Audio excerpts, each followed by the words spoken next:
A despised leech that creeps into your dreams and feeds of your fears. If you don't remember, if you won't remember, that's when they call me.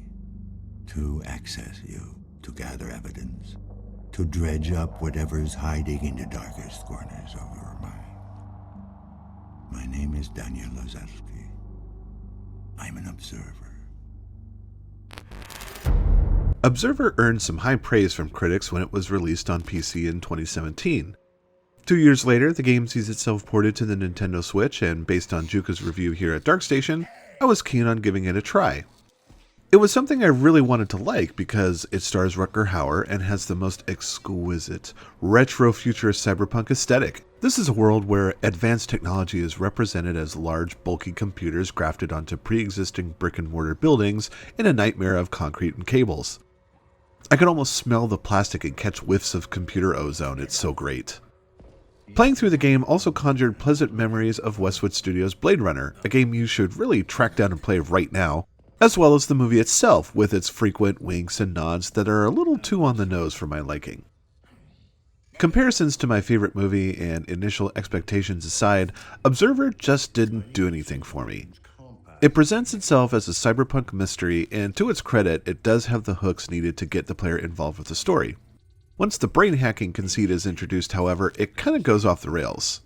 The story takes place in Poland, which is cool, in the distant future where a nanophage virus nearly wiped out all augmented humans, which is not cool, and triggered a massive war that left global devastation in its wake, which is decidedly uncool.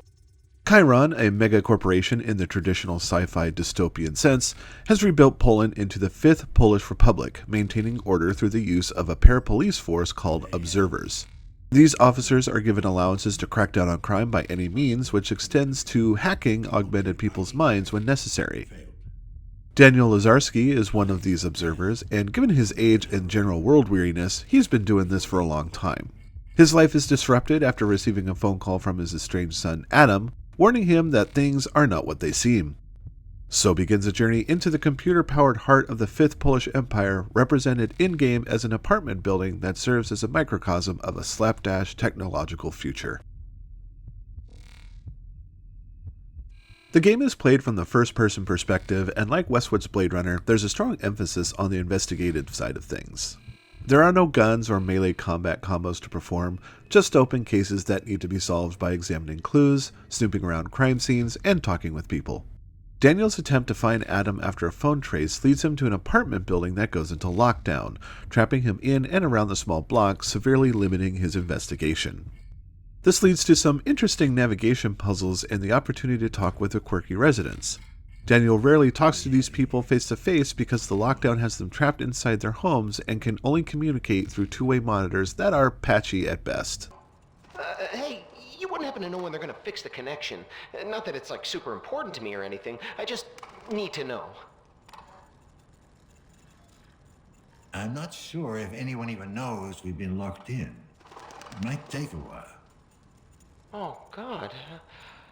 I mean, sure, that's fine. It's just, the apartment feels very small all of a sudden. Kinda claustrophobic. Is it hot in here? I'm sweating something awful. Moving around and poking at interactive objects is done with a minimal control scheme, with Daniel's scanners mapped to the shoulder buttons on the Joy-Cons that accompany crouch and action buttons. Opening doors is done by holding down a button and moving the analog stick in the appropriate direction. This is neat at first, adding a sense of dread and fear of the unknown when walking into rooms, especially as the suspense builds across the story, but I was over it pretty quickly. Observers are outfitted with special equipment to aid in their investigation, such as 2 scanners that allow them to track and catalog biological and technological points of interest, highlighting them against the messy clutter of apartments and businesses. The most interesting tool, however, is a cable that can connect the observer to a person's augmented brain, allowing them to view and interact with their memories at the small, probably nothing to worry about risk of both subjects' memories bleeding together.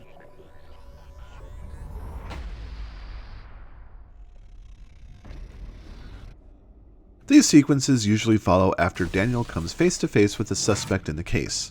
By hacking their brains, Daniel can determine the events and circumstances pertinent to his case. These sequences serve as the central horror component of the game and were the parts I liked the least. These abstract vignettes are visually confusing and not much fun to play through. The frequent sudden burst of cacophonous sounds like harsh digital feedback, screams, banging, and explosions were more annoying than scary. The worst noise, though, is the loud, frantic vibration of the Joy-Cons when something major happens on screen. Later hacking scenes introduce a stealth mechanic in which some sort of dream monster stalks you across the computerized memories, a gameplay mechanic that's more than a little contrived. I found myself struggling to maintain interest in Observer. This is because I love the investigative portions of the game so much more than the brain hacks. I was so drawn in by the cyberpunk world that anything except for trudging through the apartment was a distraction to something I wanted to explore more of. I loved the aesthetic of the game so much. I was enchanted by the ugly technology that runs and ruins people's lives. We're so used to the idea of technology making people's lives better and easier, but people in Observer suffer through the misguided and invasive technology. The game looks its best when played in TV mode so as to take in the gravity of its technological nightmare. Beyond the snake-like cables that lie across floors and hang from ceilings, there are some neat artifacting effects as digital displays, kiosks, and flickering green-blue visual data feedback. Rutger Hauer turns in a pretty okay performance as the world-weary Daniel Lazarski, though I thought he sounded a little tired or kind of bored reading through some of his lines. As far as star power goes, Hauer was a really good get. Observer offers a glimpse into a terrifying cyberpunk future that is far more frightening than any pursuing monsters of unreasonable size. The stealth action moments of the game failed to make an impact, and I usually greeted them with a let's get this over with kind of attitude. No, the game is at its best when you're exploring the claustrophobic corridors of an old world building appropriated by corporate interests and lazily retrofitted with invasive technology that is much more of a hindrance than any sort of benefit to mankind. Dark Station gives Observer for the Nintendo Switch a 3.5 stars.